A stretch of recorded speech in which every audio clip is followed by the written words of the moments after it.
¿Qué tal? Estamos en Encuentros Boleros con Patricia del Río. Patricia, ¿cómo estás? ¿Qué tal, César? Encantada de estar acá contigo. No, encantado, gracias por este tiempo. Patricia, estamos en medio de una situación que creo habría que describir como de varias situaciones sobrepuestas, pero en la que quizás sí hay algo en común, es que no tenemos una narrativa que confrontar. Es una especie de situación que mezcla planos de acción prácticas sin discurso, sin alternativas claras, con consignas en vez de planes. ¿Cómo sientes tú que está esto expresándose en lo que los medios hacen al cubrir, comentar y al analizar la violencia? Complicado, porque por medios tenés un montón de cosas, ¿no? Creo que claramente se ha marcado una línea divisoria y distinta entre los medios de Lima y los medios de regiones. Desde el espacio donde trabajo estamos en contacto constante con canales y medios de comunicación en regiones que tienen una mirada totalmente distinta de lo que está ocurriendo. Cuando uno está más cerca de determinados hechos y conoce mejor la realidad a la que se está enfrentando, puede tener, creo que, un análisis más claro, ¿no? Entonces, es muy poco probable que un medio de comunicación de Ayacucho diga que todos los que estaban marchando eran terrucos. Lo mismo pasa con un medio de Puno. Es poco probable que un medio limeño asuse o pida a la gente que salga a marchar. Eso sí, es más probable que ocurra en regiones. Es difícil mantener distancia cuando las cosas son tan confusas. No vamos a hablar de objetividad porque eso además ni siquiera existe, pero uno tiene que tratar de estar del lado de la verdad. Y para eso tienes que entender dónde está la verdad y cuál es la verdad. Y en contextos como estos creo que no es tan sencillo. ¿Todos son terrucos? No. ¿Hay infiltrados de terrorismo? Probablemente. ¿Todos son cocaleros? No. ¿Hay gente del narcotráfico metida en las marchas? Probablemente. Entonces, esa mirada requiere calma y requiere no venir con una agenda de intereses particulares bajo el brazo, ¿no? Lo que estás diciendo es que además hay una suerte de posición testimonial en los medios que están en provincia. ¿Desde cuándo está pasando esto? Es decir, estamos descubriendo recién ahora, en el 2022, que había una red de radios locales, de periodistas locales, de gente que informaba e interactuaba con sus comunidades mientras la escena oficial se poblaba de una narrativa solo limeña. Bueno, ¿quiénes, no? O sea, a ver, para los que trabajamos en medios y hemos trabajado en medios con presencia regional, sabemos de la existencia y de, además de la presencia interesantísima de la prensa regional, que tiene de todo, ¿eh? Puede ser malísima, como hay gente que trabaja súper bien. Por eso hay medios grandes como RPP Exitosa que han hecho más evidente su participación de personas en regiones en sus transmisiones, ya como conductores, no solo como corresponsales, porque saben que necesitan competir con ese otro periodista de la zona que les roba audiencia. Ahí te notas que claramente sí estaba visto. El problema es que Lima, yo te digo, yo he trabajado en un medio en provincia, soy directora de un medio en provincia hace muchos años, y era de locos, porque la agenda del lugar es tan ajena a la agenda de Lima que parece que vives en dos mundos distintos. Al punto que hasta el periódico que te llegaba con ofertas de locales que ni siquiera existían en el lugar donde yo trabajaba. Todo lo que salía por televisión te hablaba de una realidad ajena. Y eso se suplió con la presencia de los medios de comunicación regionales que se aceleraron gracias a la digitalización, a la señal digital, a la posibilidad de que no tienes que tener un canal de televisión a la antigua para transmitir. Y eso es saludable. Pero es saludable en la medida en que esa información se recoge, en que tienes puentes con la prensa regional. Yo les recomendaría a todos los que creen que todos son los que marchan son terrucos y que están bien muertos, que se den una miradita por las redes sociales de muchos, de canales de televisión, radios y medios web de zonas como Ayacucho o Puno, y se va a encontrar con videos que nadie quiere ver.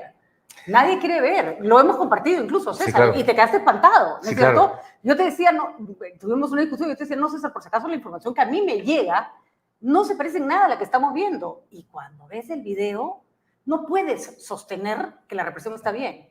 Pero por no supuesto. Puedes, ¿no? Ahora, y algunas imágenes que me han impresionado y que querría además devolverte. Ayer en la cobertura de las manifestaciones del centro, vi muchos reporteros de canales locales detrás de la línea de la policía.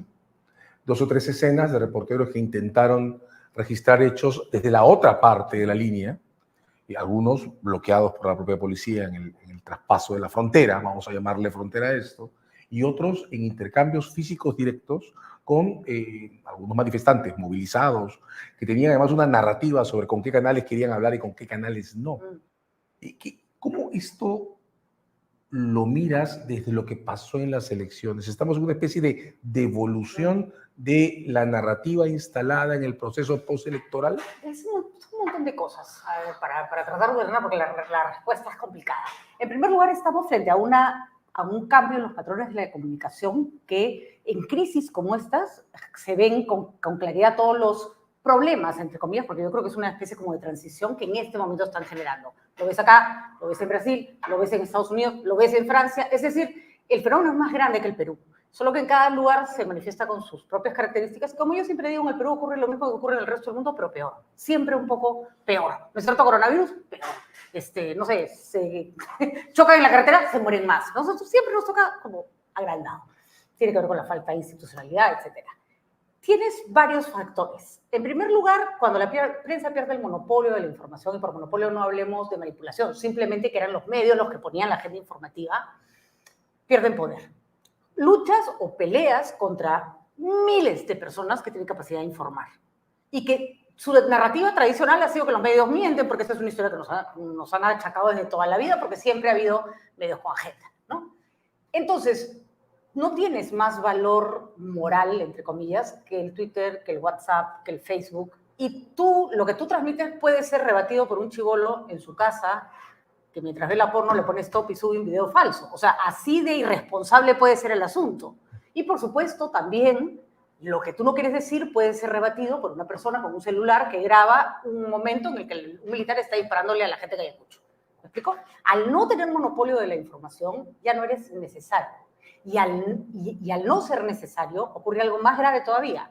La gente recurre a las fuentes que afirman lo que quieren escuchar. Creo que se autoconfirman.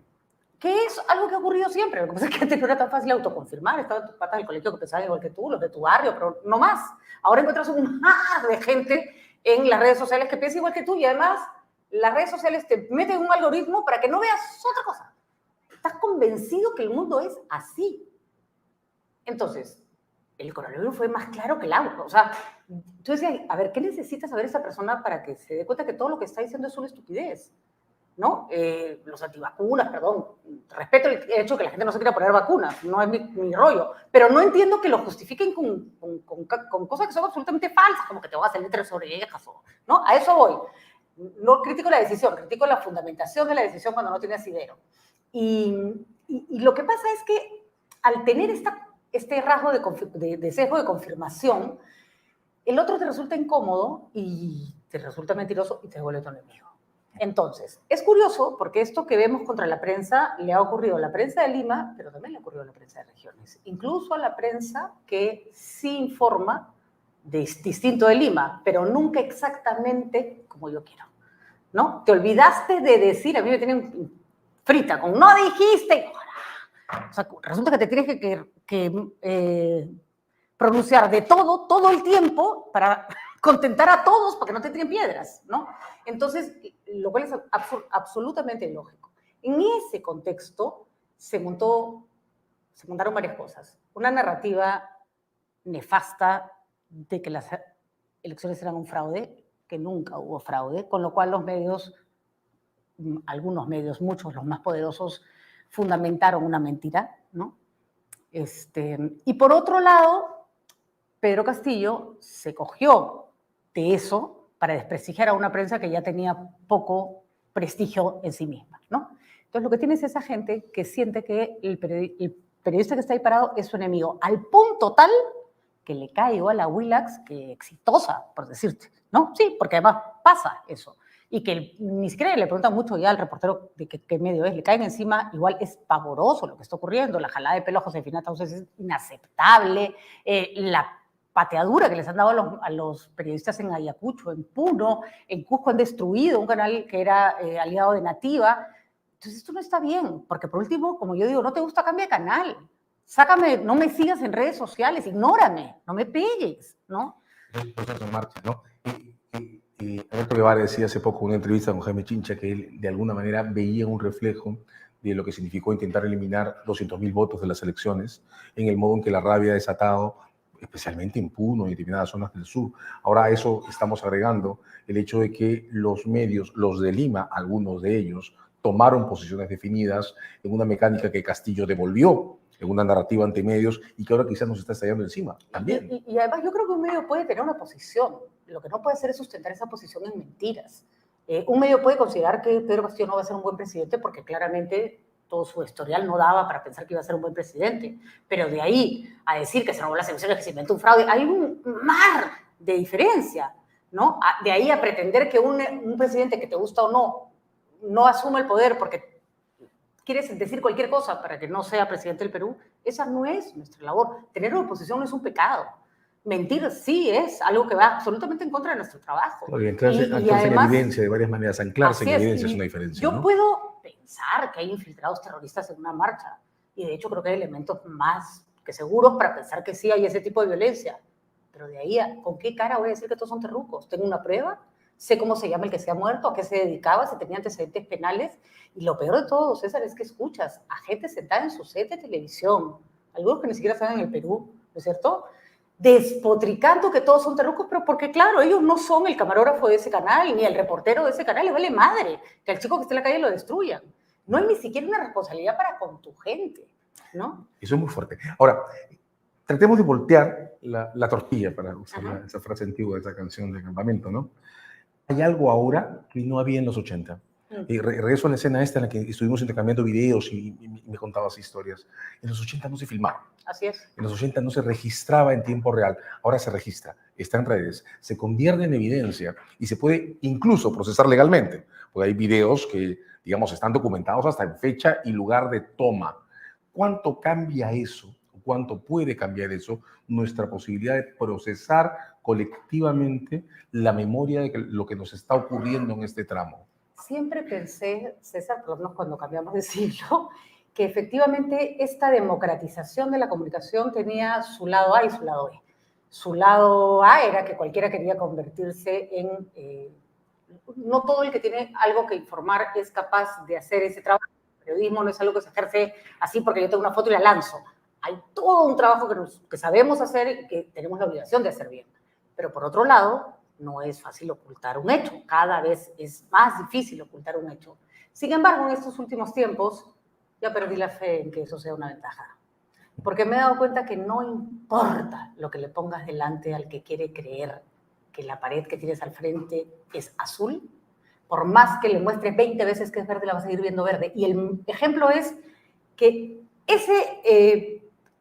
hubo un video que a mí me impresionó muchísimo, en el que el video que me había pasado a mí para denunciar un abuso, que era claramente un abuso, efectivamente había un manifestante que algo estaba haciendo, pero no estaba armado, la vida del otro no estaba en peligro, y le meten un balazo horrendo y lo matan, ¿no? Pero claro, el tipo en algún momento lanza algo, no me acuerdo bien qué hace, ¿sabes cuál es? Lo encontré en Twitter un rato después y decía, ya ven, bien, yo decía, perdón, el video de la denuncia sirve justamente para que el que quiere decir que es un terruco vea ahí un terrorista. Entonces, si hay gente que cree que la Tierra es plana y hay fotos de la NASA que te demuestran que es redonda, yo creo que el sesgo de necesidad de que te digan lo que quieres escuchar va a ser, por lo menos en términos de opinión pública, que no importa lo que le pongas delante, va a seguir pensando que es este terruco, que entonces es tal, que es ese chico que estaba ahí sentado atendiendo al herido, en realidad seguro que había tirado una piedra hacía media hora. No les importa. De varias maneras estás describiendo el riesgo de que el exceso de información o el acceso a la información pueda reforzar la dureza del negacionismo que intenta ocultarla. Porque así como encuentras una evidencia sobre lo que la persona está diciendo es falso, esa persona va a encontrar evidencia sobre lo que está diciendo es verdadero. Un ejemplo que te puede servir de paralelo, cuando ocurría lo del coronavirus, para cada cosa falsa había 40 especialistas sustentándolo. Y gente dando pruebas que parecían serias, ¿no es cierto? Y descargadas un poco más, eso es un mamarracho. Pero si uno quiere confirmar lo que quiere ver, va a encontrar quien se lo confirme, ¿no? Y a eso está jugando cierto periodismo. Hay un periodismo que se ha entronizado con el lema de Ferrando, dándole lo que le gusta a la gente. Y ojo, por lo que le gusta a la gente no estoy diciendo la noticia que la gente quiere ver, que, en fin, no, la versión de la noticia que la gente quiere escuchar, que es peor. Porque entonces la versión no depende de lo que has visto o has registrado, sino depende de lo que el otro quiere que le cuentes. Y si tú sabes que no es terruco, pero hay que decir que es terruco, entonces lo volvemos terruco. Ya, entonces estás abriendo un espacio en el que la disputa entre información basada en evidencia y la construcción o deconstrucción de esa información en términos negacionistas está abierta, va a tener que estar abierta y no va a ser sencillo equilibrarla. No. Eso solo supone, Patricia, sacar todo este proceso de confrontación a un espacio institucional equilibrado en el que se puedan tomar decisiones equilibradas que sean las que al final del día impongan alguna manera de construir verdades apoyadas en evidencia, ¿no? Ya te digo, esta locura no es nuestra exclusividad y eso hace sentir un poco mejor porque no somos nosotros la parte del mundo que ha enloquecido, esto es general. Creo que hay ciertos procesos informativos que cambian el chip de la gente, ¿no?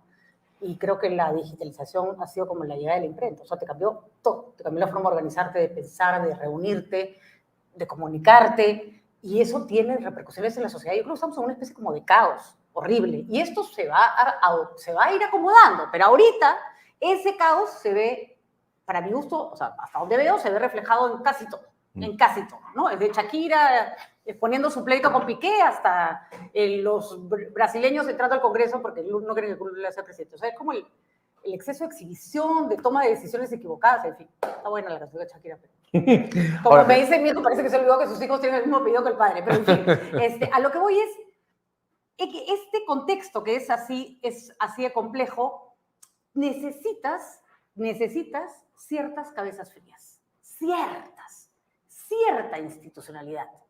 Y el Perú no.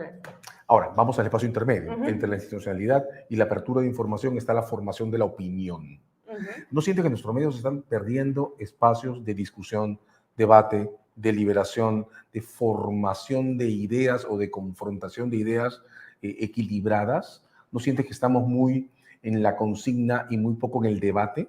Lo que pasa es que cuando este discurso se radicaliza y cuando la palabra la toman los que no quieren ver, que no son la mayoría, son los que más bulla hacen siempre, ¿no? Los que tienen algo que decir más calmado, más racional, se repliegan. Porque no quieres, pues, terminar metido en una discusión de chiflados, porque no quieres que te insulten, porque cada vez que sacas la cabeza te cae. Ya conocemos, o sea, entonces, hay una cosa que en el análisis... leí el otro día un poco el nombre, un psicólogo social gringo que hablaba de la masa cansada. Ahí está la gente que no está en los extremos, pero que no quiere formar parte de este debate. Y me pasa, César, que hablo con actores políticos jóvenes que tenían futuro, que estaban desde el gobierno de Kuczynski y han desaparecido. Y cuando les pregunto dónde están, me contestan, ¿dónde estás tú? Entonces yo le digo, bueno, ok, tú che, sí. Te cambio la frase, masa cansada, pero academia cansada. La academia forma parte de la masa, el político racional forma parte de ese grupo de gente que siente que no va a ser escuchado, que los gritos de los que tiran piedras y de los que terruquean y meten bala y de los que queman policías, esos gritos han copado la agenda. Por eso es que Antauro tiene 9% de aprobación cuando uno es capaz de articular 2 frases seguidas. Ya ni te digo que su discurso es violento. Lo poco que dice ni siquiera se le entiende. Bueno, siempre se dice que en política no hay espacios vacíos, los espacios se llenan. Pero estas abstenciones, por ejemplo, en el plano de lo que debería ser formación de opinión, intercambio, debate, discusión, tú nos dices, bueno, la academia se repliega porque ¿con quién hablo? Ya, esa misma academia se repliega a los espacios de formación de oferta política. Y tampoco en política tenemos, digamos, material humano que pueda organizar una oferta razonable. ¿Cómo rompemos esa abstención?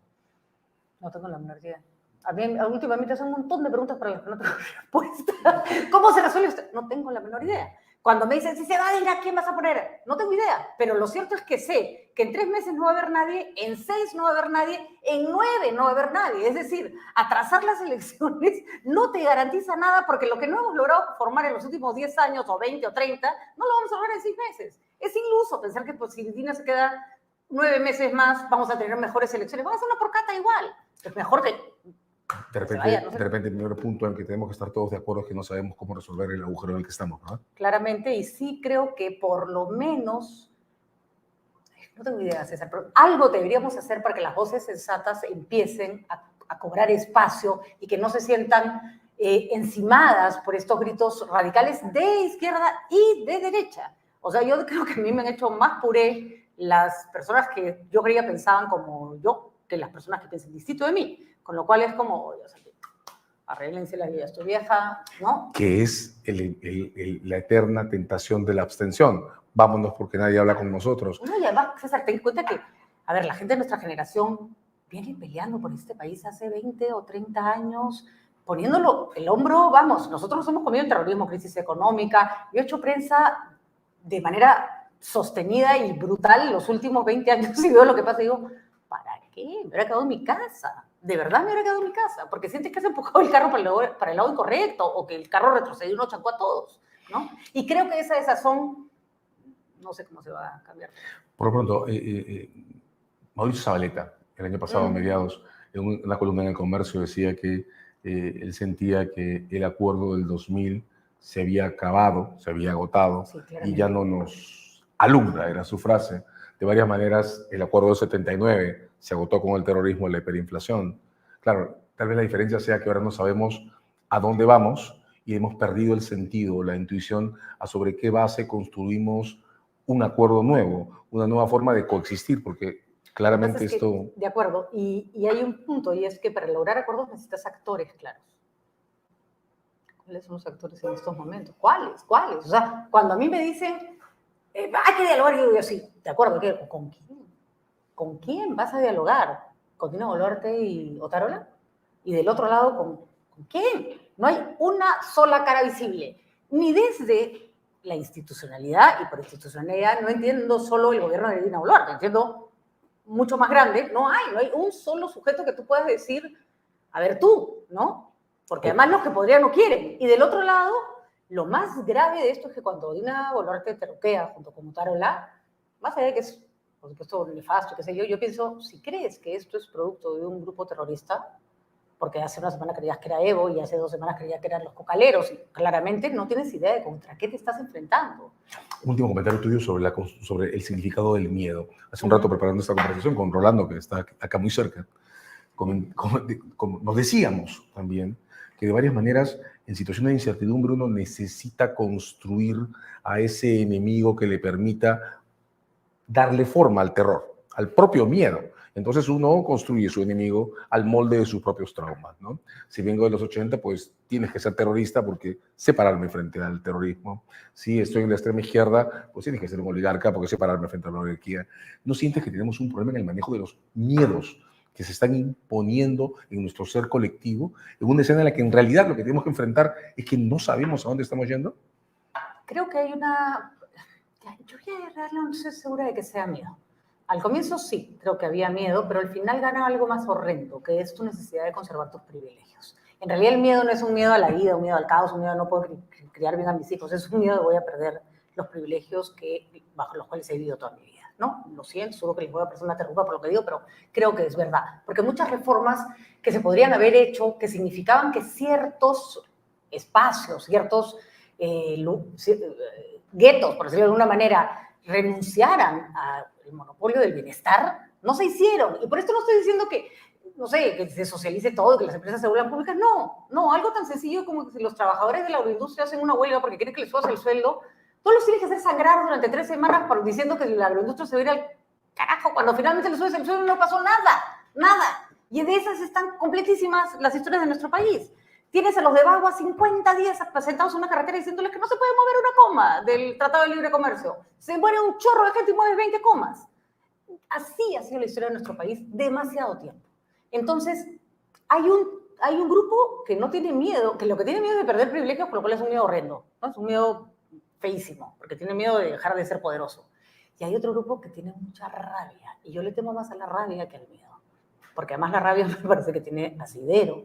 El otro día veía una película colombiana sobre un grupo de chicos de la calle que están, en fin, cruzando toda la selva colombiana para ir a conseguir a reclamar unos terrenos, tres o 4 chicos que no tienen padre, típica, una situación bien latinoamericana. Y les pasa todo, pues, ¿no? Todo en esta perspectiva de que siempre le pasa a todos los mismos, además. Y hay un momento en que los chicos chiquillos hacen una fogata, se pintan la cara en un acto medio ritual y gritan una frase que se me heló. Y me dijeron, y decían, soy fuerte porque te odio. Y yo te juro por Dios, César, que sentí que sí, que hay una furia que ha hecho que veas a gente marchándose a Lima y diga, me voy a morir si es necesario. Me voy a morir si es necesario. Porque ya están hasta acá. Y que además, porque creo que el COVID nos hizo pensar rápidamente que la vida se te va así que mejor te vas peleando que abogado en una cama, o que mejor te vas peleando que metido en tu casa mientras todo el mundo te pisotea. No digo que esté bien ese odio ni que esté bien ese temor, es lo que hay. Y si no miramos esa cólera con ojos también de responsabilidad que hemos hecho por eso, para llegar a eso, pues estamos jodidos. Tenemos que encontrar una forma de pararnos y de recibir, y lo que te digo, me sigue manteniendo incertidumbre, y creo que la incertidumbre es buena, creo que hay que reconocer el espacio de incertidumbre, es que no tenemos ahora un proceso institucional que nos muestre cómo recibir esto que nos está dialogando. No, ya casi, hay que decirlo con todas sus letras, hemos hecho puré la institucionalidad en nuestro país de la mano de todas las banderas. Los más pro-democráticos dejaron que Vizcarra, y en algunas cosas yo también me equivoqué, tomara decisiones que claramente violaban un marco constitucional o violaban las reglas establecidas, porque claro, había que sacar a los fujimoristas, ¿no? Entonces después han querido zurrarse en las reglas para que Castillo no sea presidenta, pero claro, ahora que la gente reclama a gritos que sale Dina Boluarte, no, eso no se puede. O sea, ¿cómo le explicas a un manifestante de Puno que no se puede ir Dina Boluarte cuando los que le dicen que no se puede hace 3 meses están dispuestos a volarse a Castillo de cualquier forma, incluso acusándolo de cojudeces como traición a la patria? Al final todos quieren saltarse la ley para conseguir sus objetivos, y al que tildas de golpista, de rabioso, estás usando los mismos argumentos que usaste tú cuando a ti te convenía. Y hemos entrado en esa espiral de la Constitución es buena o es mala cuando a mí me conviene, y la ley es bacán cuando me favorece, pero es pésima cuando me ataca. La verdad que estamos bien lejos, Sí, bien lejos. Esto creo que no comienza sin un reconocimiento plano y directo de todos y de todas de cuánto nos hemos equivocado en las narrativas o incluso las ilusiones que hemos querido prefigurar, por lo menos en estos 20 años, para no hablar de los últimos 40 en realidad, ¿no? Y yo sí creo que podemos establecer algo que es más sencillo que tratar de identificarnos que todos estamos en el mismo barco, ¿no? Yo creo que la gente no ve en el otro un amigo, no ve ya. ¿Qué tal si nos ponemos por conveniencia? Ya ni siquiera no apelo a buenos sentimientos, porque creo que no es momento para que nadie ponga, no sé, su corazón en la mano. No, la gente está muy molesta y está también muy asustada. Y a veces, y también hay gente con miedo real, válido. ¿Qué tal mínimos? ¿Qué tal si nos ponemos de acuerdo en cuatro cosas básicas mínimas? Vamos a imprimir esas 4 cosas básicas. ¿Boluarte puede sostenerse en estas condiciones? No, pero no porque no haya sido legítimamente elegida. Boluarte está ahí porque le tocaba.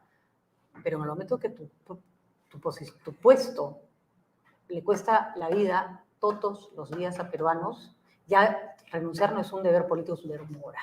Yo no podría, si fuera la señora Boluarte, irme a dormir en la noche si supiera que cada día se mueren de 4 en 4, de 3 en 3, de 10 en 10, de 18 en 18, porque no quieren que yo esté. Y menos si decir que está todo en orden, sabes que es una mentira. O lo que es peor, te han contado que eso es así y has querido, otra vez, sesgo de confirmación. A esos niveles también ocurre, ya te he dicho. Si la pared es azul y necesitan creer que sea verde, pues será verde. Bueno, la diferencia entre negación y mentira creo que no existe. Sí, ¿no? Bueno, hemos estado aquí en Encuentros Moleros con Patricia Río. Muchas gracias, Patricia, por este rato. Sí, lamento si estuve un poco pesimista, pero... No, mirar la realidad a veces es ser pesimista. Gracias, Patricia. Pero mejoraremos. Ya no podemos seguir empeorando. Gracias, César. Gracias, Patricia.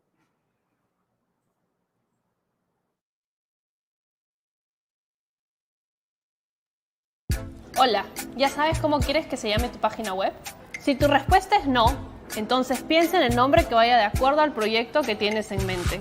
Ojo, no es necesario que sea un nombre corto, pero sí memorable. Por ejemplo, anapao.p o unos más creativos como yosoy.fit o estar soltera está de .moda. ¿Ves? Las posibilidades son infinitas.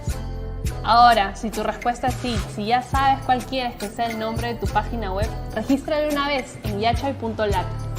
Tu tienda online